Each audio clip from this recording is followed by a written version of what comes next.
Okay start करते हैं, focus करना। ओके कल की छुट्टी के लिए वापस सॉरी, मेरे को 5-6 दिन से थ्रोट इन्फेक्शन हुआ है, वो सुधरने का नाम ही नहीं ले रहा, अभी भी चल ही रहा है।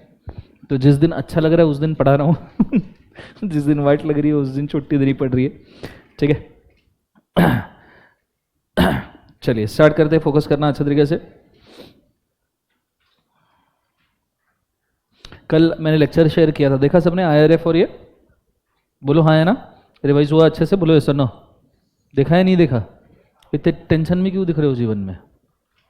क्या हो गया? एग्जाम का फ्रस्ट्रेशन आ रहा है क्या? बहुत अच्छी बात है, रहो टेंशन में। लेट्स गो, स्टार्ट करते हैं, फोकस करना अच्छे से। आज हम कॉन्टिजेंट कॉसी कॉन्ट्रैक्ट वाला यूनिट करेंगे, ठीक है? और आज आपका कॉन्ट्रैक्ट ट्रैक भी पूरा का पूरा कंप्लीट हो जाएगा। Is it very clear? Okay let's go, शुरू करते हैं, फोकस करना अच्छे तरीके से। गला ठीक होने तक के स्मॉल आवर्स ही हम पढ़ेंगे बेसिकली, ज़्यादा से ज़्यादा, क्योंकि मुझे नहीं पता ऐसा ना हो जाए, मैं जस्ट ये ट्राई कर रहा हूँ कि सभी क्लासेस को एक साथ छुट्टी ना देनी पड़ जाए। ठीक है, that is my first trial. Inter को तो बेसिकली मॉर्निंग में दे ही नहीं सकते, क्योंकि उनका 2.5 घंटे का क्लास होता है और उनको 90 दिन ही पढ़ाना होता है। सो चलिए स्टार्ट करते हैं, फोकस करना अच्छे तरीके से, ध्यान देना। Let's go. सबसे पहले contingent and quasi contract unit शुरू करने के पहले मैं आपको पहले इसका थोड़ा सा ब्रीफ दे दूं। देखा जाए तो कॉन्टिजेंट एंड कॉसी कॉन्ट्रैक्ट समझने में काफ़ी आसान है, पर एक्चुअली इसका थ्योरी ज़बरदस्ती बहुत लेंदी बनाया गया है, ठीक है? कि भैया कॉन्टिजेंट कॉन्ट्रैक्ट कितना टाइप का होता है एक्सेट्रा। मैं अभी आपको कॉन्टिजेंट कॉन्ट्रैक्ट याद करने का एक स्पेसिफिक तरीका बता रहा हूँ, जिसको कृपया अगर आप फॉलो करोगे तो आपको फायदा होगा। रेडी? Let's go. पहले तो कॉन्टिजेंट कॉन्ट्रैक्ट की डेफिनेशन कुछ इस प्रकार है: the contract which can be enforced on occurrence or non-occurrence of a future specific uncertain event is called as contingent contract। ऐसा कॉन्ट्रैक्ट जो फ्यूचर स्पेसिफिक अनसर्टन इवेंट के ऊपर डिपेंड है, तो नॉर्मली उस कॉन्ट्रैक्ट को हम क्या कहते हैं? बोले एक बार उसे contingent contract. Is it very clear? बोलो हाँ है ना।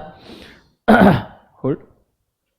अब ये कॉन्ट्रैक्ट के लिए मैंने एग्जांपल दिया, जैसे एक फार्मर कॉन्ट्रैक्ट करता है कि भैया मैं एक शुगर मैन्युफैक्चरिंग कंपनी को शुगर केन सप्लाई करूंगा 100 टन्स का, अगर इस साल लेट्स से स्पेसिफिक अमाउंट का, स्पेसिफिक मिलीमीटर जितना रेन होता है, तो कि भैया इस साल अगर 20 mm से ज़्यादा बारिश होती है तो ऐसे केसेस में I will supply 10 tons of sugar cane to the sugar industry. ये कॉन्ट्रैक्ट किया। अब ये कॉन्ट्रैक्ट अनसर्टन फ्यूचर इवेंट के ऊपर डिपेंड है, जो है बारिश गिरना। बोलो हाँ है ना। तो ऐसे सिचुएशन में इस कॉन्ट्रैक्ट के अंदर जब तक बारिश नहीं गिरती 15 mm 20 mm जो भी कंडीशन है, तब तक शुगर केन का कॉन्ट्रैक्ट वैलिड नहीं है। अब नॉर्मली कॉन्टिजेंट कॉन्ट्रैक्ट के ना बहुत सारे डिविजन्स होते हैं। कॉन्टिजेंट कॉन्ट्रैक्ट ये 6 बेसिक डिविजन्स में डिवाइड किया जाता है। 6 बेसिक डिविजन्स जो आप बोर्ड के ऊपर देख सकते हो, 2 कैटेगरीज और 3 टाइप्स। इसको मैंने क्रॉस टेबल के फॉर्म में यहाँ पे देख के रखा है। जैसे कॉन्टिजेंट कॉन्ट्रैक्ट कॉलम नंबर 1 में आप देख सकते हो, which depends on happening, which depends on क्या बोले एक बार? happening of certain event, और contract which depends on non happening of a certain event। ऐसा contingent contract जो किसी इवेंट के हैपनिंग के ऊपर डिपेंड है, या किसी इवेंट के नॉन हैपनिंग के ऊपर डिपेंड है, तो ऐसे कॉन्ट्रैक्ट को हम क्या कहते हैं? बोले एक बार उसे कॉन्टिजेंट कॉन्ट्रैक्ट। अब उसमें 3 टाइप्स आते हैं। जैसे ओरिजिनल कॉन्टिजेंट कॉन्ट्रैक्ट है happening and non happening of event, जो मैंने आपको शुगर केन का एग्जांपल दिया कि 15 mm बारिश हुई तो शुगर केन सप्लाई किया जाएगा, अगर 15 mm बारिश नहीं हुई तो शुगर केन सप्लाई नहीं किया जाएगा। Are you understanding? या शुगर केन या cotton whatever it is, ठीक है? ये अब हैपनिंग और नॉन हैपनिंग ऑफ इवेंट के ऊपर का original the OG contingent contract. ये वेरिएट हो सकता है ह्यूमन एक्टिविटी से, ठीक है? जैसे ह्यूमन एक्टिविटी के ऊपर कॉन्टिजेंट कॉन्ट्रैक्ट कैसे डिपेंड है? Mister A promise mister B कि वो उसको 10 लाख रुपए देगा अगर बी की शादी, अगर सी की शादी डी के साथ होती है। तो ए ने बी को बोला मैं तुझे 10 लाख दूंगा अगर सी मैरिज विद द डी, पर उसके पहले ही डी ने ई से शादी कर ली, तो ए को 10 लाख देने की जरूरत है क्या? नहीं। Are you understanding? Now this is also contingent contract happening of event, but इसमें ह्यूमन इंटरवेंशन है। इसके अंदर क्या है बोले एक बार? Human intervention. Is it very clear? फिर ए ने बी के और non happening of event, A ने बी से कॉन्ट्रैक्ट किया कि मैं तुझे 10 लाख दूंगा अगर सी का शादी डी से नहीं होता है। तो सी का शादी किसके साथ नहीं होता है? डी के साथ। अब इस सिचुएशन में डी ने ई के साथ शादी कर लिया, तो ऑब्वियसली बात है सी का अब डी से शादी नहीं हो सकता, सी का शादी डी से नहीं होगा तो 10 लाख देना है ना। अब अगर डी ने किससे शादी कर लिया, ई से, तो सी का शादी डी से हो सकता है क्या, नहीं। तो अब यहां पे आपको 10 लाख देने पड़ेंगे on non happening of a human uncertain event, human intervention के ऊपर depend. Is it very clear? एक और टाइप होता है टाइम फैक्टर वाला, contingent contract happening within a specific time और not happening within a specific time. For example, A ने B से कॉन्ट्रैक्ट किया कि मैं तुझे आईफोन दूंगा, ठीक है, 100 रुपए के अंदर, अगर एक स्पेसिफिक शिप यूएस से इंडिया आ जाती है बिफोर 31 मार्च 2024, या ले लो बिफोर 31 मार्च 2025, ठीक है। अगर एक स्पेसिफिक शिप 31 मार्च 2025 के पहले इंडिया में आ जाती है शिप, तो मैं तुझे आईफोन दे दूंगा 100 रुपए के अंदर। ये कॉन्टिंजेंट कॉन्ट्रैक्ट है, बोलो हाँ है ना। अब अगर शिप रिटर्न आ गई इंडिया में तो कॉन्ट्रैक्ट एनफोर्स हो जाएगा, और अगर शिप नहीं आ पाई तो कॉन्ट्रैक्ट क्या हो जाएगा, वॉइड, या शिप संक हो गई तो कॉन्ट्रैक्ट क्या हो जाएगा, void. This is on happening of a event within a time. एक बार सब बोलो क्या बोलना है, happening of a event within a time. दूसरा, ए ने बोला बी से कि मैं तुझसे आईफोन परचेस करूंगा 2 लाख रुपए में। कितने लाख रुपए में, 2 लाख। अगर यूएस से कोई शिप इंडिया में 31 मार्च के पहले पहुंच जाती है, अब वो शिप अगर रिटर्न आ गई, ठीक है, वो शिप अगर क्या आ गई बोले एक बार रिटर्न, तो कॉन्ट्रैक्ट क्या हो जाएगा बोले एक बार उसे वॉइड। और शिप अगर रिटर्न नहीं आई या संक हो गई तो ऐसे सिचुएशन में कॉन्ट्रैक्ट क्या हो जाएगा बोले एक बार उसे एनफोर्सिएबल। यूएस से इंडिया में शिप नहीं आती है बोला तो किस्मत ही खराब है। सो यूएस से इंडिया में क्या बोले एक बार उसे शिप नहीं आती है, तो मतलब अगर कोई शिप इंडिया में 31 मार्च के पहले नहीं आती है तो मैं तुझसे 2 लाख का कॉन्ट्रैक्ट करूंगा। अब अगर शिप रिटर्न आ गई तो कॉन्ट्रैक्ट क्या हो जाएगा, वॉइड, क्योंकि शिप रिटर्न आ गई तो कॉन्ट्रैक्ट वॉइड हो गया। आपने बात की थी रिटर्न नहीं आने की, बोलो हाँ है ना। और अगर शिप रिटर्न नहीं आई या संक हो गई तो कॉन्ट्रैक्ट क्या हो जाएगा, एनफोर्सिबल। ये 6 टाइप के ही कॉन्टिजेंट कॉन्ट्रैक्ट हो सकते हैं। The original on happening and non happening of event, the second one human intervention, and the third one that is happening within a time, happening against the time. Is it very clear guys? जोर से बोलो yes or no। मैं चाहूंगा इसका किसी को अगर photo चाहिए तो आप खींच के रख सकते हो, गो फॉर इट फास्ट। मैं ऊपर से दिखा दूं, एक एक फोटो खींच लीजिए।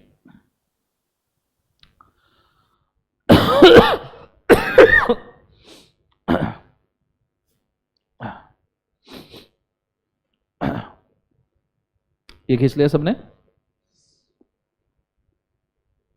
लाइव स्ट्रीम में भी सबको समझ में आ रहा है क्या, प्लीज बोलिएगा मुझे। ये खींच लीजिए फोटो।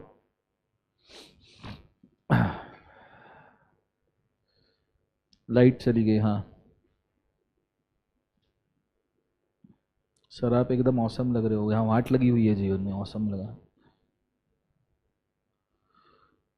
शरोडन गाइस, ये भी फोटो खींच लो।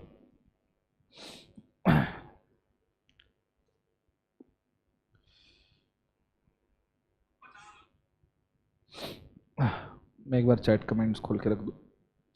चलो डन एवरीबॉडी। सो एक बार मुझे सब लोग बताइए कॉन्टिंजेंट कॉन्ट्रैक्ट कितने तरीके के होते हैं बोले एक बार से 6। पहला ऑन हैपनिंग ऑफ अ क्या बोले एक बार इवेंट, दूसरा on non happening of a event, तीसरा depending on action of a person happening, depending on action of a person not happening, तीसरा happening of a event within specific time, non happening of a event within specific time. अब इतना अगर अच्छे से याद रखो तो आपका 3-4 पेज का जो समरी है कॉन्टिंजेंट कॉन्ट्रैक्ट का सब हो जाएगा।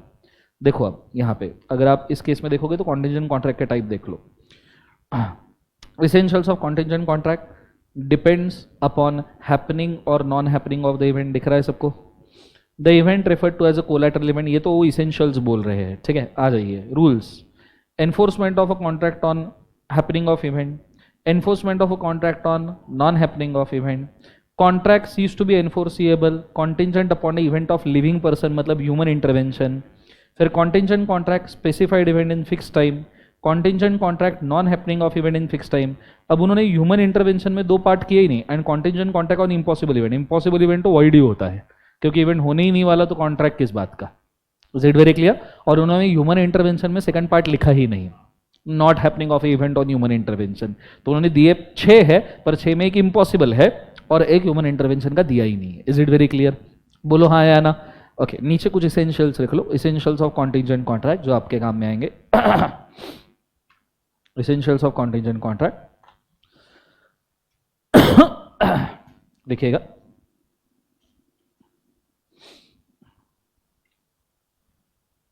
यहाँ लाइन गया है तो थोड़ा लाइट का इशू है, लाइव स्ट्रीम में बता दूं।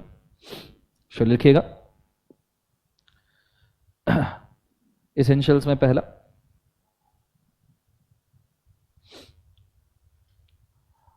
There should be a collateral event, there should be collateral event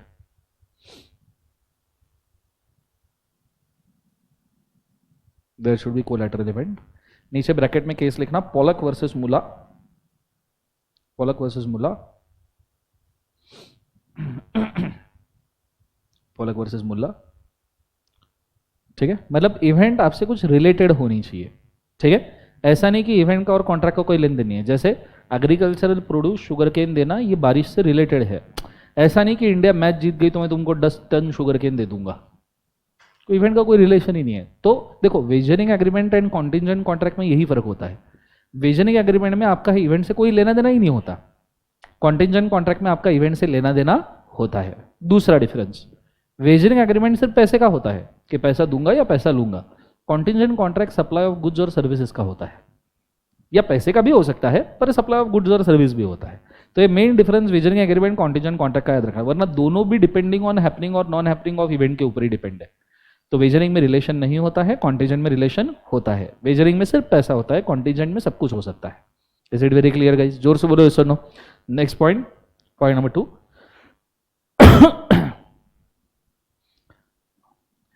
the performance depends on such a collateral event.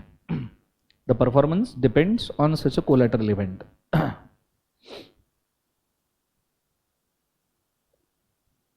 Performance depends on such a collateral event.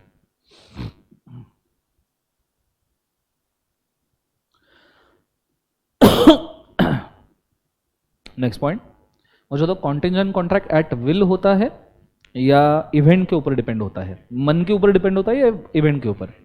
So contingent contract जो will के ऊपर depend होता है वो contingent नहीं होता।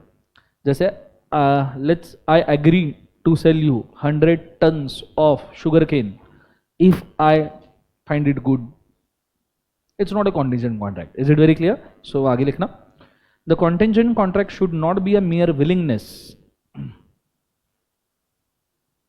the contingent contract should not be a mere willingness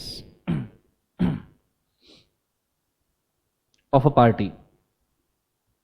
contingent contract party का सिर्फ willingness नहीं होना चाहिए, should not be mere willingness of a party.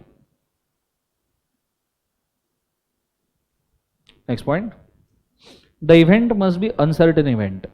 event हमेशा uncertain होना चाहिए।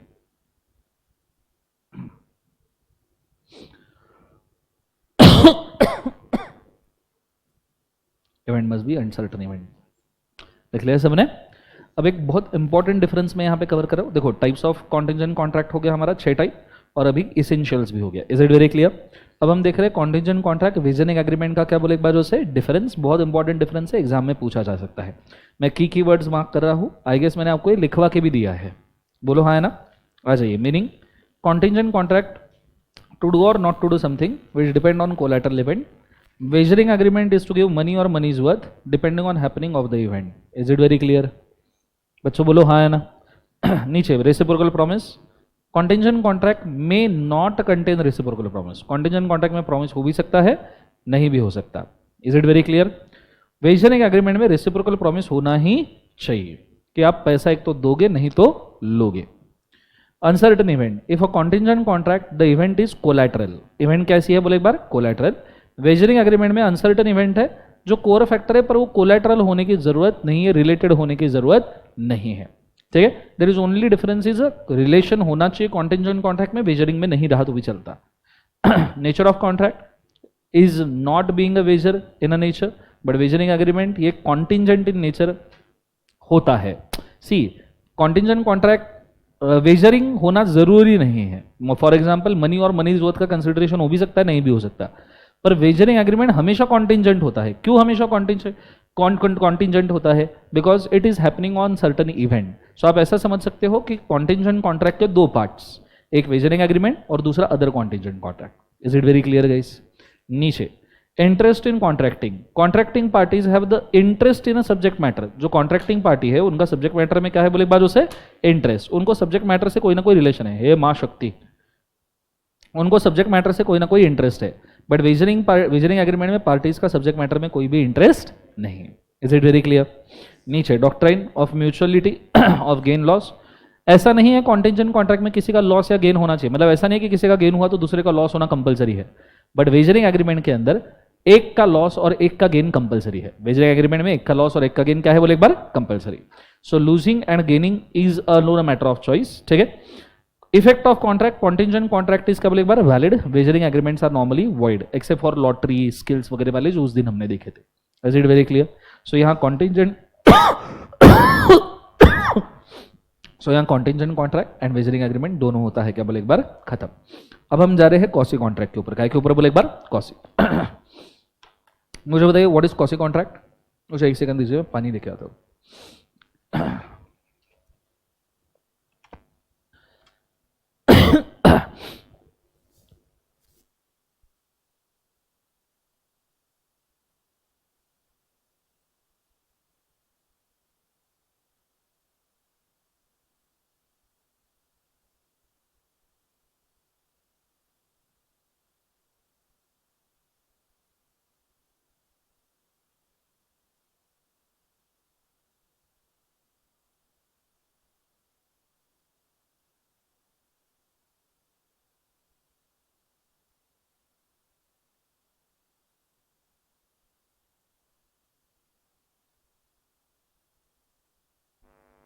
ओके, सवाल है what do you mean by quasi contract? So tell me what is quasi contract?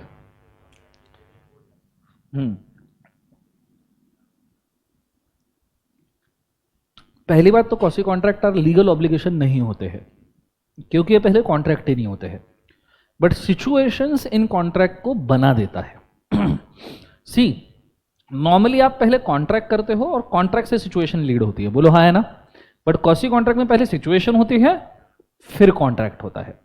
For example मैंने आपको एक्सीडेंट का एग्जाम्पल दिया था, याद है कि एक आदमी का एक्सीडेंट हो गया, मैंने उसको हॉस्पिटल में भर्ती कर दिया, मैंने उसके ऊपर खर्चा किया लेट्स से मेडिकल केयर का, तो अब यहाँ एक कॉसी कॉन्ट्रैक्ट बन जाएगा कि उसने मुझे पैसा रिफंड करना चाहिए। जैसे पास्ट कंसिडरेशन में होता है कि मैंने इसकी जान बचाई और बाद में इसने मेरे को गाड़ी गिफ्ट की, ये कॉसी कॉन्ट्रैक्ट हुआ, ये कोई लीगल ऑब्लिगेशन नहीं था, पर मैंने उसकी जान बचाने की सर्विसेज दी इसलिए मुझे गाड़ी गिफ्ट कर रहा है। Is it very clear guys? जोर से बोले सुनो। So quasi contract are basically not a contract but they arise out of a situation. Is it very clear?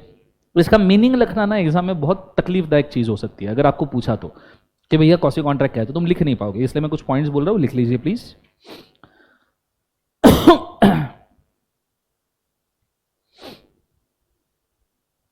Normally a valid contract contains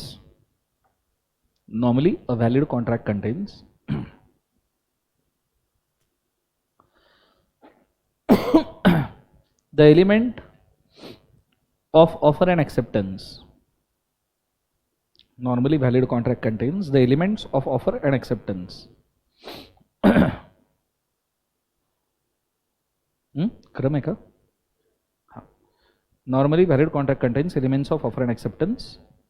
Light आली की गेली है? Okay. Offer and acceptance, full stop. Point number 2. But sometimes there is no genuine offer or acceptance.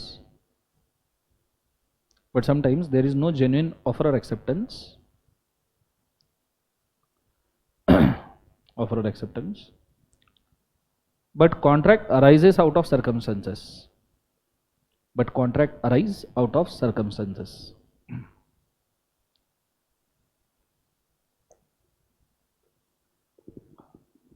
Contract arise out of circumstances. First up, point number 3, the contract arising out of circumstances,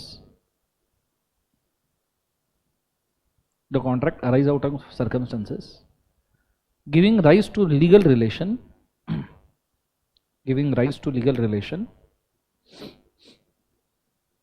or legal obligation giving rise to legal relation और legal obligation.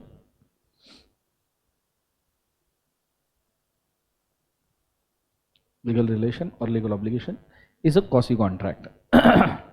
Is a quasi contract. Full stop. ठीक है. अब इसको मैं normally मजाक में बोलता हूँ कि a contract which is not a contract which depends on two different contract is a quasi contract, but it should be a situation base. It should be क्या बोले एक बार, सिचुएशन. नीचे एग्जाम्पल लिखना. For example, emergency medical treatment in accident, emergency medical treatment accident, comma finder of goods,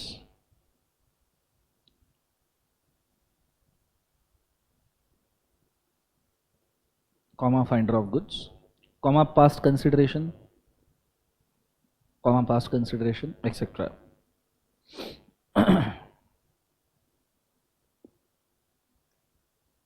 ठीक है. अब उन्होंने कॉसी कॉन्ट्रैक्ट के ना अब 5 अलग अलग टाइप्स दिए हैं मॉड्यूल में. एक बार इसको पढ़ लेते हैं. आ जाइए फटाफट, let's go. A claim for necessity supplied to the minor. अगर आपने माइनर को नेसेसिटी सप्लाई किए हैं तो क्या आप माइनर के प्रॉपर्टी में से रिकवर कर सकते हो guys? That is a quasi contract. For example, मुझे कोई मुझे नहीं, ऐसे बोलना नहीं चाहिए, बट कोई गरीब अनाथ बच्चा मिला जिसके खाने को भी इशू हो रहा था. सो ही केम और उसने मदद मांगी तो अपन ने उसको कुछ खिला दिया. ठीक है. अब ऐसे केस में उसमें प्रॉपर्टी हो भी सकती है, उसके पास नहीं भी हो सकती, but we never think of कि उससे रिकवर करेंगे. वही अगर कोई अमीर पर्सन है, उसके एजुकेशन के लिए अगर आपने खर्चा किया 5-6 लाख का आराम से, और फिर आप उसके प्रॉपर्टी में से रिकवर करना चाहते हो, that becomes a quasi contract. Is it very clear? Yes और नो? दूसरा, अच्छा, came for supply of necessities. ये सिर्फ माइनर के लिए नहीं, एक्सीडेंट वाले केस में भी यही है. एक्सीडेंट में भी आप मेडिकल केयर का खर्चा नेसेसिटी ही है ना? बोलो हाँ है ना? दूसरा, payment by an interested person. अगर इंटरेस्टेड पर्सन ने कोई पेमेंट किया तो भी कॉसी कॉन्ट्रैक्ट है. अब इसका बेस्ट एग्जांपल मैं आपको अगर बोलूं तो इट इज लाइक सॉरी, इसका बेस्ट एग्जांपल अगर मैं आपको बोलूं तो लेट्स से मैंने आपको प्रॉपर्टी रेंट पे दी. मैंने आपको प्रॉपर्टी क्या पे दी? रेंट पे. आप उस प्रॉपर्टी में 1-1.5 साल से रह रहे हो, आपने आपका खुद का कुछ बहुत अच्छा सेटअप बना दिया. अब मैंने 1.5-2 साल से उस प्रॉपर्टी का प्रॉपर्टी टैक्स ही पे नहीं किया. ठीक है. और अब ये प्रॉपर्टी समझो सीज होने वाली है और आपका उस प्रॉपर्टी में बिजनेस चल रहा है, बहुत अच्छा ब्रांड नेम बन चुका है. लोग अब आपको उस प्रॉपर्टी के जगह से पहचानने लग गए हैं कि आपका बिजनेस उस जगह से चल रहा है. अब मैंने प्रॉपर्टी टैक्स पे नहीं किया. अब मैं अगर प्रॉपर्टी टैक्स पे नहीं किया तो प्रॉपर्टी सीज कर लेगा गवर्नमेंट. सीज कर लेगा तो बिजनेस आपका बंद होगा. तो आपने क्या किया? मेरे जगह पे आपने प्रॉपर्टी टैक्स पे कर दिया. मेरे जगह पे आपने उस प्रॉपर्टी का टैक्स पे कर दिया. हालांकि लाइबिलिटी किसका था? एज अ ओनर मेरा, पर पे किसने किया? बोले एक बार, आपने. तो this will be a case of payment by an interested person. अब ऐसे केस में आप मुझसे वो प्रॉपर्टी टैक्स रिकवर कर सकते हो, बिल्कुल कर सकते हो, and that becomes a quasi contract. That becomes a कौन सा contract? Quasi. Is it very clear? Arised out of situation. Is it very clear guys? Next one, obligation of a person enjoying the benefit of non gratuitous act. ऐसा person जो non gratuitous act का benefit ले रहा है. इसके लिए पहले ये समझो ग्रेचुटियस क्या है. समझो तुमको जॉब वॉब लग गया और तुम तुम्हारे घर वालों के साथ रह रहे हो. वैसे रहना भी चाहिए. जॉब लगने के बाद, बिजनेस चलने कुछ भी होने के बाद घर वालों के साथ ही रहना चाहिए. ठीक है. अब तुम्हारे घर वालों के लिए तुमने कोई खर्चा किया, इज अ ग्रेचुटियस एक्ट. ठीक है, वो ग्रेचुटियस. तुम्हारे घर वाले तुम्हारे साथ रह रहे हो, उनके लिए आप खर्चा कर रहे हो, इज ग्रेचुटियस एक्ट. उसमें आप कंसिडरेशन नहीं मांगते हो. पर कोई बंदा है जो आपके खर्चे के ऊपर जी रहा है, that is a non gratuitous act, जिसके लिए आप कुछ करना नहीं चाहते. Is it very clear? बोलो हाँ या ना? फॉर एग्जाम्पल, अगर मैं सिंपल सी बात बोलूं कि मैंने समझो फूड डिलीवरी से कोई चीज़ ऑर्डर की, गलती से वो चीज़ आपके घर पे पहुंच गई और आपने खा ली, this is non gratuitous act. तो ऐसे सिचुएशन में you are liable for compensation. Is it very clear? बोलो हाँ है ना? ये लाइबल फॉर कंपेंसेशन हो जाएगा. समझ में आया पक्का? Next one, responsibility of the finder of goods. Responsibility of finder of goods, obviously जिसके पास जिसको गुड्स मिलते हैं वो अगर गुड्स के मेंटेनेंस पे खर्चा करता है. मेरे को गुड्स मिले, आईफोन मिला, मैंने मेंटेन करने के लिए खर्चा किया. ठीक है. या मेरे को पेरिशेबल गुड्स मिले, मेंटेन करने के लिए मैंने खर्चा किया. तो ऐसे, या मैंने आपको फाइंड करने के लिए खर्चा किया, तो ऐसे केसेस में it becomes a costly contract कि तुमने मुझे खर्चा वापस देना चाहिए. Last, if money is paid by mistake under और कोरेशन। फॉर एग्जाम्पल, मैंने मेरे दोस्त को अमाउंट ट्रांसफर करना था, अब उसका और आपका नाम सिमिलर है, तो मैंने आरटीजीएस उसके नाम की जगह आपके नाम पे कर दिया, ठीक है। मैंने आईएमपीएस या बैंक ट्रांसफर उसके नाम पे जगह पे आपके नाम पे कर दिया, तो ये आपकी जिम्मेदारी बनती है कि वो पैसा आप मेरे को वापस दो। This is also quasi contract. So अगर गलती से किसी को पैसा पे कर दिया तो आप उसे रिकवर कर सकते हो, हालांकि लोग देते नहीं, बात अलग है, पर आप रिकवर। पर मैं आपको ये भी बोलूँ, ऐसा कई बार होता है, बैंक गलती से गलत अकाउंट में पैसा क्रेडिट करने की जगह पे भलते की अकाउंट में क्रेडिट कर देती है। ये मेरे साथ हुआ है एक बार। मैं नॉर्मली जब एकेडमी से वगैरह पैसा आता है, तो एक बार मेरे को ऐसा सिचुएशन हुआ कि एक एकेडमी से जबरदस्ती की 20-25 लाख आ गए, कमाए भी नहीं थे, मैं पैसा बोला है, आई एम रिच गाय। फिर मैंने सोचा मैं खुद लॉ पढ़ाता हूँ, फिर मैंने बैंक को कम्युनिकेट किया कि बोला ये गलत एंट्री है, ये मेरे नहीं है, so they have to reverse it. Are you understanding? This is a quasi contract कि मैंने वो पैसा वापस देना चाहिए। Is it very clear? बोलो यस और नो। ऐसा पैसा अगर आपने खर्च नहीं करना, गलती से अगर आपके बैंक में अकाउंट में गलती से 10-15 लाख रुपए आ गए, तो उसको खर्च मत कर देना, आपके पूरा वसूल किया जाएगा आपसे। देखो, खर्च करना है तो फिर देश छोड़ के भाग जाओ फिर उतना आना भी चाहिए। अब 5-10 लाख के लिए अगर तुम देश छोड़ के भाग रहे हो तो खत्म काम। ऐसा 200-500 करोड़ आए तब तक नहीं भागने का। Is it very clear? गलती से 200 करोड़ का एंट्री हो जाए, लगे दूसरे दिन वीजा निकाल के किधर भी भाग जाओ समझ में आ रहा है सबको? हाँ है ना? आइडिया क्लियर है? उससे सब कुछ खरीद लोगे बाहर, जो भी है सब मिल जाएगा। Is it very clear? और अगर भाग रहे हो तो मुझे भी बताना लेट्स गो। सो ये 5 टाइप के कॉन्ट्रैक्ट्स को हम नॉर्मली कौन से कॉन्ट्रैक्ट कहते हैं? Quasi contract. यही 5 टाइप नॉर्मली आपको पूछे जाते हैं। मैंने इसके ऊपर आपको डिस्क्रिप्शन क्लास के अंदर लिखवा के भी दिया है, अगर आप चाहो तो एक बार ये 5 कॉन्ट्रैक्ट की लिस्ट बना के रख दो कि कौन कौन से पूछे जा सकते हैं शॉर्ट में। गो फॉर इट फास्ट, देख के लिख लो।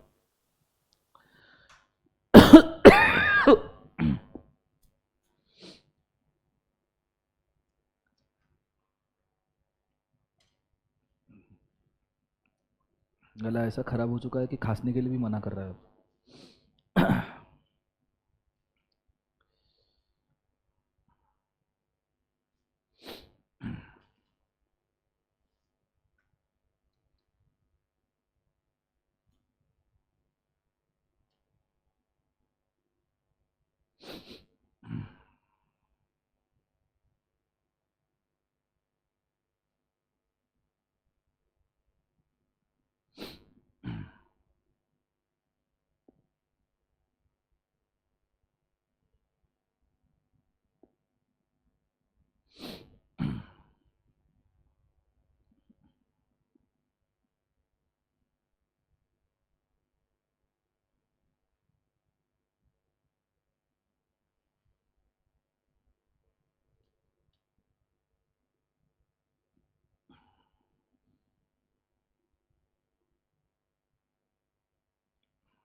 Sure, done guys? हो गया सबका? Let's go. यहाँ तक हो गया बच्चों? बोलो हाँ है ना? ओके। अब ये होने के बाद में, ये कॉन्टिंजेंट, ये कॉसी कॉन्ट्रैक्ट के अलग अलग टाइप्स होने के बाद में एक केस लॉ है, 1-2 केस लॉ जो आपको पता होनी चाहिए इसके अंदर, जिसके अंदर बोला है शिव प्रसाद वर्सेस श्रीश चंद्र, जिसमें बोला है एवरी काइंड ऑफ पेमेंट और मनी और delivery of the goods for every type of mistake is recoverable. कोई भी जगह पे आप मिस्टेक से मनी या गुड्स वगैरह डिलीवर करते हो तो आप कभी भी रिकवर कर सकते हो। ये केस का नाम लिख के रखिए, हो सकता है एग्जाम में आ जाए। ये दोनों तीनों केस लिख के रखिए, एक एक करके मैं बोल रहा हूँ। पहला ये वाला लिख लीजिएगा उसके डिसीजन के साथ।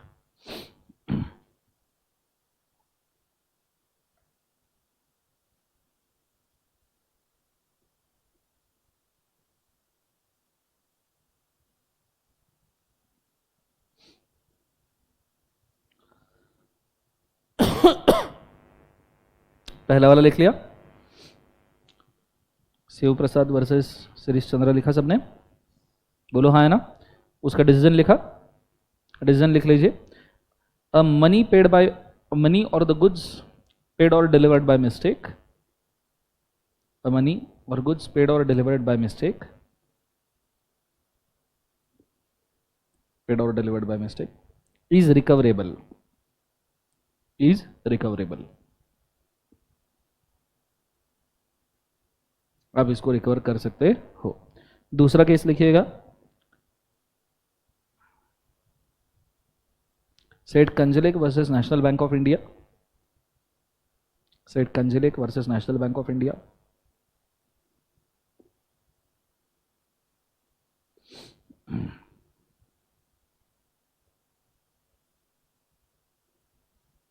सेठ कंजलेक versus national bank of India, इसके अंदर लिखना, a money paid under operation और extortion,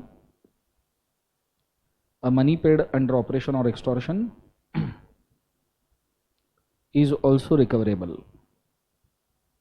operation or extortion is also recoverable।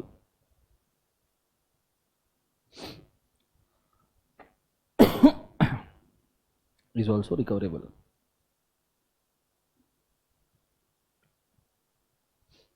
लिखा सबने, पॉइंट नंबर 3 लिखिएगा,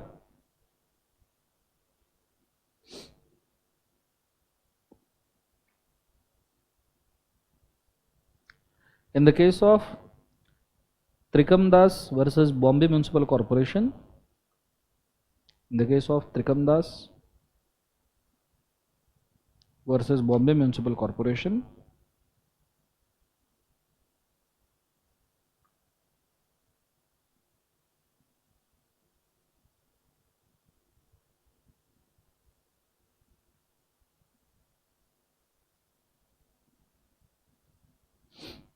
if money is recovered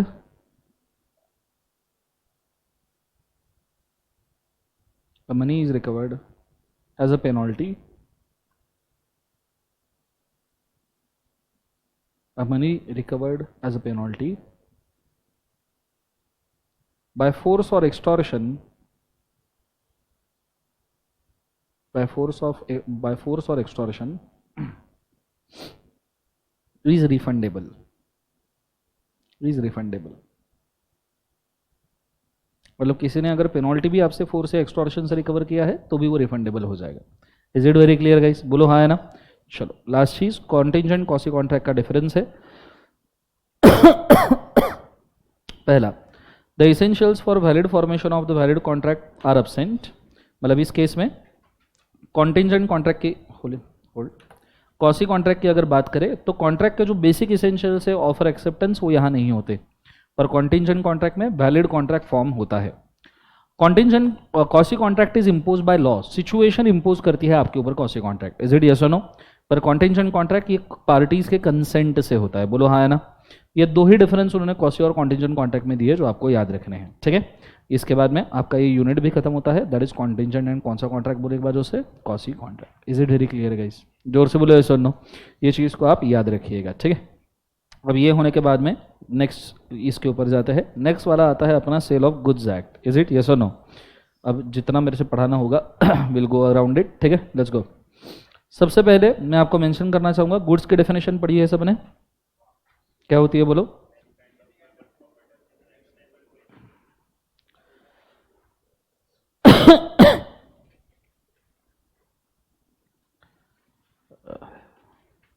okay मैं पहले आपको गुड्स की डेफिनेशन पढ़ा दूँ, थोड़ी सी बड़ी है, चार्ट के फॉर्म में दी है, बाद में आप चाहिए तो फोटो खींच के रख सकते हो। गुड्स, अब गुड्स की जो डेफिनेशन है वो दो पार्ट में डिवाइड की है। पहला पार्ट है गुड्स मीन्स, दूसरा पार्ट है goods includes. Are you guys ready, बोलो हाँ है ना। गुड्स मीन्स का डेफिनेशन है एग्जॉस्टिव, गुड्स इंक्लूड्स का डेफिनेशन है क्लैरिफिकेशन में। गुड्स मीन्स बोला है any kind of movable property, movable property में इन्वेंट्री ये वर्ड उन्होंने यूज किया है। इन्वेंट्री वर्ड के दो मतलब होते हैं, एक होता है शेयर्स, एक होता है इन्वेंट्री जो आप सेल के लिए यूज करते हो, ठीक है, स्टॉक। दूसरा, अब any kind of movable property other than word use किया है। एक्शनेबल क्लेम्स, एक्शनेबल क्लेम में आता है मनी, मनी वर्थ, जैसे cheque, bill of exchange, promissory note etcetera. और दूसरा does not include money. Money का मतलब होता है करेंसी जो अभी चलन में है। तो इंडिया में अब रुपीज़ ये करेंसी अगर चलन में है तो इसे हम मनी या मनीज वर्थ कहते हैं। पर इंडिया में अब डॉलर, पाउंड, यूरो, येन चलन में नहीं है, तो हम इनको गुड्स कह सकते हैं। क्यों? क्योंकि फॉरेन करेंसी इंडिया में गुड्स करके ही ट्रेड होती है। Is it very clear? इसलिए तो उसका एक्सचेंज वैल्यू होता है कि भैया डॉलर आपको 90 रुपये में मिलेगा, ऐसा। नीचे अगर नॉर्मली आप चेक वगैरह की बात करें जो ब्लैंक है, एक्शन बेस्ड है, तो नॉर्मली ऐसा हो सकता है कि उसको गुड्स ट्रीट किया जाए। फॉर एग्जाम्पल, अब इसको समझने की कोशिश कीजिएगा। आपने किसी को चेक साइन करके दिया तो वो गुड्स नहीं है, पर अगर आपने बैंक से चेकबुक खरीदा, वो चेकबुक तो गुड्स है ना? बोलो हाँ है ना? जो ब्लैंक चेकबुक आपको मिलता है वो तो गुड्स है, और वो तो बैंक पर लीफ के 25 से 30 रुपए चार्ज करती है, तो that is actually bank selling you the goods. Yes और नो? पर वही चेक जब आप फिलअप करके साइन करके देते हो, that is not a goods because that is a actionable claim. Is it very clear? बोलो हाँ है ना? दूसरा, अगर आपने वो फिल्डअप दिया है तो उसे एक्शनेबल क्लेम कहा जाएगा, तो वो गुड्स नहीं है। दूसरा, मनी भी जो डिफाइंड है वो 3 पार्ट में डिफाइंड है। आरबीआई 1 रुपए से लेके 500 रुपए तक के सभी नोट्स या करेंसी नोट्स बनाते हैं, तो उसे करेंसी कहा जाता है, जो गुड्स नहीं है। सेंट्रल गवर्नमेंट 2 रुपए की नोट बनाती है, उसे भी गुड्स नहीं कहा जाता।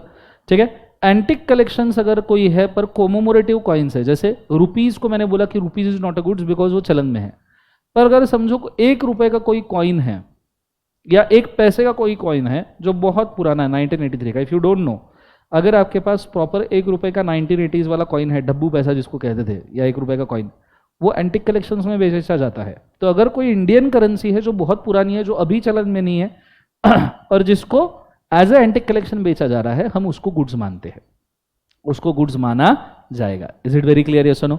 तो यहाँ पे मैंने लिख के रखा है वो एंटिक कलेक्शन क्या हो जाएगा, बोले एक बार, गुड्स। अब ये मीन्स वाला पार्ट खत्म हुआ। ये कौन सा वाला पार्ट खत्म हुआ? मीन्स। जाते ही इंक्लूड्स पार्ट पे। इंक्लूड पार्ट में उन्होंने बोला है एनी काइंड ऑफ स्टॉक। अब स्टॉक का मतलब होता है इन्वेंट्री भी, स्टॉक का मतलब होता है शेयर्स भी। तो shares are considered as goods, physically या डिमैट फॉर्म में, जिस भी तरीके से रहे। या दूसरा बोला है लैंड से रिगार्डिंग चीजें, जैसे लैंड से आपने कोई प्रोडक्शन किया। अब लैंड से आप क्या प्रोड्यूस कर सकते हो? Crops, trees, plant, creepers, grass etcetera. तो ये सब चीजें जब तक लैंड में अटकी पड़ी है तब तक गुड्स नहीं है, पर जब आपने उसको काटने का कॉन्ट्रैक्ट कर लिया वो गुड्स बन जाएगी। Is it very clear?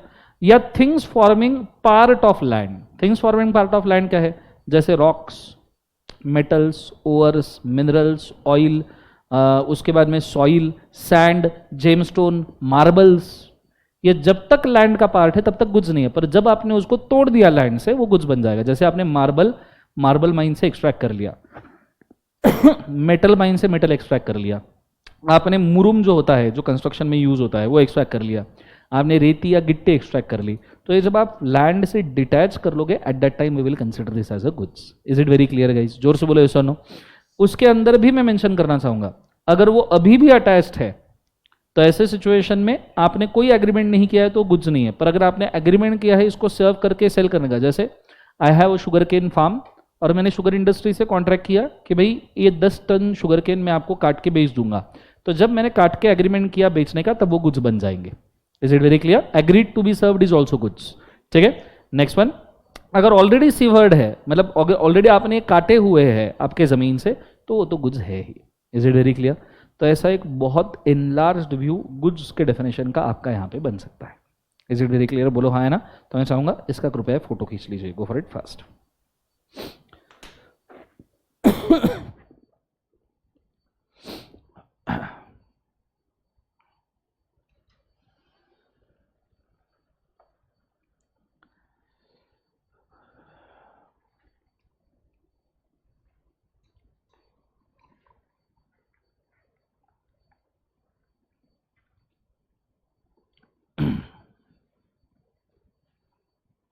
चलो डन गाइस, एवरीबडी डन? बोलो हाँ या ना? तो यहाँ पे आपका गुड्स का डेफिनेशन होता है क्या, बोले एक बार उसे खत्म। यहाँ तक आइडिया क्लियर है सबको? बोलो हाँ या ना? एवरीबडी यस और नो? चलो, ये चीज़ होने के बाद में अब मैं बढ़ रहा हूँ आगे। अब हम डिस्कस करने वाले हैं एक गुड का टाइप। गुड्स का टाइप मतलब उसे क्या कहते हैं? Chain of delivery. रादर में उसको क्या कह सकता हूँ, बोले एक बार उसे चेन ऑफ डिलीवरी। इसको जरा पहले समझ जाओ, ये थोड़ा बाद में कॉन्सेप्ट आएगा, पर मैं इसको पहले थोड़ा पहले समझाना चाहता हूँ। देखो क्या है, this is called as chain of delivery from bulk goods to the specific goods and goods in deliverable state. बहुत अच्छे से बोर्ड के ऊपर ध्यान देना तो समझ में आएगा, बहुत इंपॉर्टेंट चीज है, इसके ऊपर कंफर्म 4 मार्क का सवाल आने ही वाला है, हर बार ही आता है। सबसे पहले एक होते हैं जेनरिक गुड्स। कौन से गुड्स बोले एक बार? जेनरिक मतलब जनरल गुड्स। उसको हम प्यार से बल्क गुड्स भी कहते हैं। क्या कहते हैं? Bulk goods. जैसे गोदाम में अनाज स्टोर करके रखा है। गोदाम में हो सकता है डिफरेंट टाइप का अनाज हो, फॉर एग्जाम्पल गेहूं हो, राइस हो, व्हीट हो, राइस हो, कॉर्न हो, एक्सेट्रा, ये सब स्टोर करके रखा है, जेनेरिक गुड्स। फिर उसमें से आपने स्पेसिफिक टाइप का गुड्स सेपरेट किया, जैसे आपने 25 सैक्स ऑफ राइस सेपरेट किए, 25 सैक्स ऑफ राइस, 25 बोरे राइस के अगर आपने सेपरेट किए, then they become ascertained goods. या आपने सिर्फ राइस सेपरेट किया, सभी टाइप के धान थे, व्हीट, कॉर्न, राइस एक्सेट्रा, और आपने सिर्फ राइस सेपरेट किया, दैट इज असर्टेन गुड्स, कि आपने असर्टेन कर लिया कौन सी चीज देनी है। फिर उसमें से आपने उन सैक्स को डिलीवरेबल स्टेट में ला लिया। डिलीवरेबल स्टेट का मतलब होता है जहां पे बायर को उन गुड्स का डिलीवरी लेना कंपलसरी है। जैसे मैंने पूरे गोदाम में से राइस को सेपरेट किया, राइस में से 25 सैक्स ऑफ राइस को सेपरेट किया। जैसे मेरे गोदाम में 50 टन ऑफ राइस पड़ा था, जिसमें से मैंने 25 किलो का राइस सेपरेट कर लिया और मैंने सैक में बांध के इसको डिलीवरेबल स्टेट में ला लिया कि बायर भाई डिलीवरी ले जा। फिर भी वो सिर्फ डिलीवरेबल स्टेट में तब तक नहीं माना जाता जब तक कि आप बायर को ये कम्युनिकेट नहीं करते कि वो डिलीवरेबल स्टेट में आया है। डिलीवरेबल स्टेट तभी वैलिड है जब बायर का कम्युनिकेशन कंप्लीट हो चुका है। बायर का क्या कंप्लीट हो चुका है? कम्युनिकेशन, कि गुड्स ये डिलीवरेबल स्टेट में आए हैं। Is it very clear guys? जोर से बोलो यस और नो। नेक्स्ट वाला, अगली चीज, नेक्स्ट वन, अगर डिलीवरेबल स्टेट में इसको कोई फर्दर प्रोसेसिंग रिक्वायर्ड है तो आपने करना चाहिए। जैसे 25 सैक्स ऑफ राइस आपने सेपरेट कर लिया, पर इसका नॉर्मली वेइंग करना चाहिए बायर के सामने। तो अगर आपने उसका वेइंग बायर के सामने 25 केजी राइस का कर लिया, 25 सैक्स का राइस का या 50 केजी राइस का कर लिया, तो स्पेसिफिक पैकिंग या रैपिंग करना है। या कई बार आप ऐसा दिखते हो कि आपने कुछ खरीद लिया और आपको चीज़ का गिफ्ट रैपिंग करना है बर्थडे के लिए। जैसे आपने केक खरीदा, पर वो केक प्रॉपर गिफ्ट रैपिंग में जाना चाहिए, तो that is something which is after the deliverable state. ठीक है, जैसे फॉर एग्जाम्पल आपने ज्वेलरी खरीदी, ज्वेलरी शॉप से, आपने खास करके देखिएगा ज्वेलरी शॉप से आपने ज्वेलरी का ऑर्डर दे दिया, गुड्स ज्वेलरी डिलीवरेबल स्टेट में आ गई, ठीक है, पर उसके बाद में भी वो ज्वेलरी का वापस मेजरिंग होता है, उसका वापस हॉलमार्किंग चेक होता है, फिर बिल के साथ मैच किया जाता है, फिर उसको प्रॉपर ज्वेलरी बॉक्स में, अगर वो नेकलेस होगा तो नेकलेस बॉक्स में, रिंग होगा तो रिंग के बॉक्स में, ये प्रॉपरली आपको पैक करके दिया जाता है। बोलो यस और नो। तो ऐसे सिचुएशन में it is called as further processing, जो आपको जरूरी है। और फिर उसके बाद में हम कहते हैं कि property of the goods is pass to the buyer. ठीक है, ये सब चीजें होने के बाद ही हम कह सकते हैं कि गुड्स की प्रॉपर्टी किसको ट्रांसफर की है? Buyer. Is it very clear? तो ये देखो कितने सारे स्टेप्स है। Bulk goods to ascertain, ascertain to deliverable state, communication of delivery, further processing, reprocessing and property pass to the buyer. Is it very clear? मैं चाहूंगा ये लिख के रखिए, सबसे काम की चीज है। Go for it fast.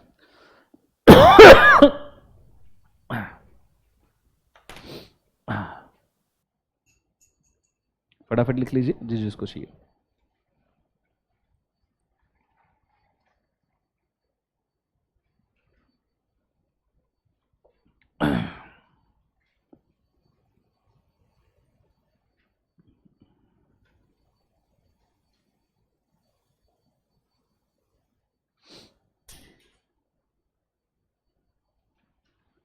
लिख लीजिए, फोटो खींच लीजिए, जो भी सही लगे।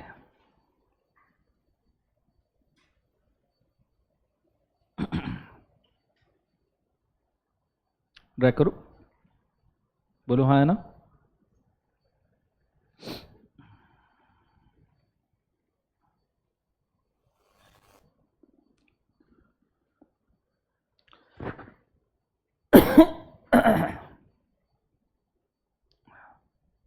इसके बाद कोई लेक्चर नहीं है ना आपका?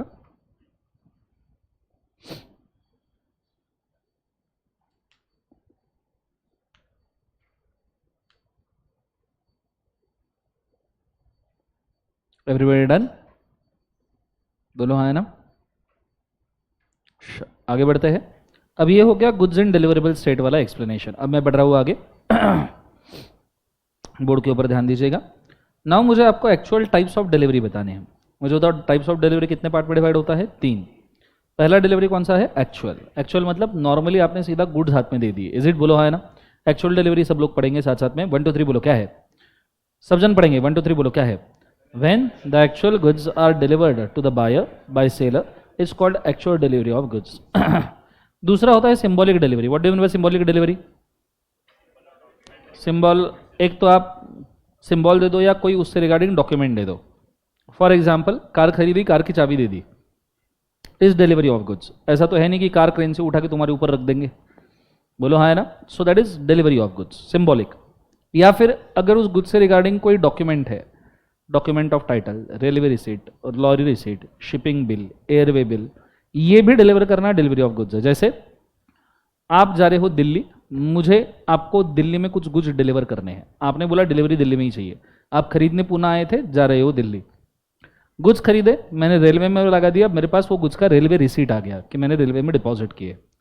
ये रेलवे रिसीट जब मैंने आपके हाथ में दे दिया, मैं ये मान लूंगा कि मैंने आपको गुड्स डिलीवर कर दिए। फिर भले ही वो दिल्ली में आप लो या मत लो, मेरी जिम्मेदारी खत्म। दिस इज कौन सा delivery? Symbolic. Is it very clear? बोलो हाँ है ना।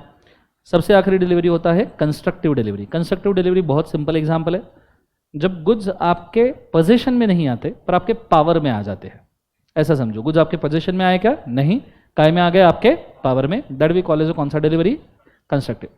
जैसे मिंत्रा से पार्सल ऑर्डर किया, घर पे डिलीवर नहीं हुआ पर वॉचमैन को दे दिया।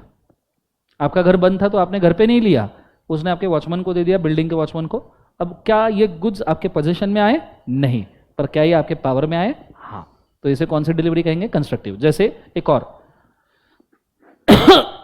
आप होलसेल ग्रेन मर्चेंट हो, तो आपने कहीं से ग्रेन्स होलसेल भाव में मंगवाए, और जब ग्रेन्स आए तो आप गोडाउन में अवेलेबल नहीं थे, पर आपके वॉचमैन में आपके गोडाउन के अंदर ग्रेन्स रखवा लिए। तो क्या आपके खुद के पर्सनल पोजीशन में आए? नहीं, पर क्या आपके पावर में आए? Yes. Is it very clear? जोर से बोलो ये सुनो। तो इसे हम कौन सा कहते हैं? बोलो एक बार जो डिलीवरी, कंस्ट्रक्टिव। अब इसके अंदर हमने फिर देखा है document of title and document showing title क्या है, इसका डिफरेंस। क्योंकि सिंबॉलिक डिलीवरी में document of title and showing title का काम पड़ता है। बोलो हाँ है ना। Okay, let's go. Document of title meaning पढ़ेंगे सब लोग। 1 2 3 बोलो क्या है? When a document represent ownership of the goods, it can freely be transferable and holder of the document get a title to such a goods is a document of title. जैसे railway receipt, lorry receipt. What is document showing title? जिसके ऊपर owner का नाम लिखा होता है, मतलब वो डॉक्यूमेंट चाहे किधर भी चला जाए पर ओनर का नाम लिखा होता है। जैसे 1 2 3 बोलो क्या है? A document represents the goods and also mentions the name of the owner of the such goods and cannot transfer a title by delivery is called as document showing title. नीचे ट्रांसफर ऑफ ओनरशिप। मुझे बताओ कौन सा document देने से ownership transfer हो जाएगा? Document of title, ठीक है। पर डॉक्यूमेंट शोइंग टाइटल देने से ओनरशिप ट्रांसफर होता है क्या? नहीं। तीसरा, निगोशिएबल। कौन सा डॉक्यूमेंट निगोशिएबल है? Document of title. Document showing title negotiable है क्या? नहीं। एग्जाम्पल लिख के रखे, railway receipt, lorry receipt etcetera. हो गया सबका? बोलो हाँ है ना। चाहिए तो इसका फोटो खींच के रखिए।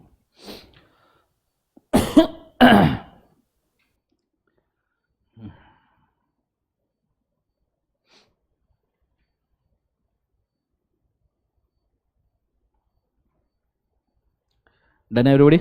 बोलो हाँ है ना। ओके, मैं यहाँ पे थोड़ा स्टॉप करना चाहूँगा। मेरे गले की सच में धज्जियाँ उड़ चुकी है, मेरे को नहीं पता, मतलब बोलना भी मुश्किल जा रहा है, बट मैं ये सिर्फ नहीं चाहता तुम्हारा समय वेस्ट हो। That's why I am conducting the lectures, ठीक है। सो कल के लेक्चर से सिर्फ एक ट्राई कीजिए, जब तक ये गला ठीक नहीं होता, क्योंकि मैं पढ़ा भी पा रहा हूँ तो मैं इफिशिएंटली पढ़ा नहीं पा रहा हूँ। प्रॉबेबली आज आपने देखा होगा मैं एक ही टोन में बात कर रहा हूँ, ठीक है। मैं इंक्रीज नहीं कर पा रहा ना डिक्रीज कर पा रहा ना, मेरे को मजा आ रहा है पढ़ाने में। Is it very clear? ऐसा नो। तो कल के लेक्चर से थोड़ा सा आने के पहले ग्रुप में मैसेज चेक कर लीजिए। मैं चाहूँगा आपको पढ़ाना, ऑब्वियसली रिवाइज करवाना है, बट ऐसे रिवाइज करके मेरे को कुछ मजा नहीं आ रहा फ्रैंकली, ठीक है। अगर मैं नहीं भी लूँगा तो मैं स्मॉल टॉपिक का रिविजन आपको ऑलरेडी दिया है। इसके बाद भी मैं अगर ज़रूरत पड़ी तो स्मॉल टॉपिक का रिविजन दे दूंगा, जैसे निगोशिएबल का एक आधा या फिर एलएलपी का एक आधा, ठीक है। कल का लेक्चर्स भी देख के आना, आई गेस 1 2 दिन में ठीक हो जाएगा, बट प्रॉब्लम ये है मेरे को रेस्ट के लिए समय ही नहीं मिल रहा। कंसिस्टेंट 7-8 घंटा लेक्चर चल रहा है। So I am very sorry for this, दिल से इच्छा बिल्कुल नहीं है पर करूँ क्या, ठीक है। सो आज के लिए काफ़ी करते हैं। This all for today, have a nice day.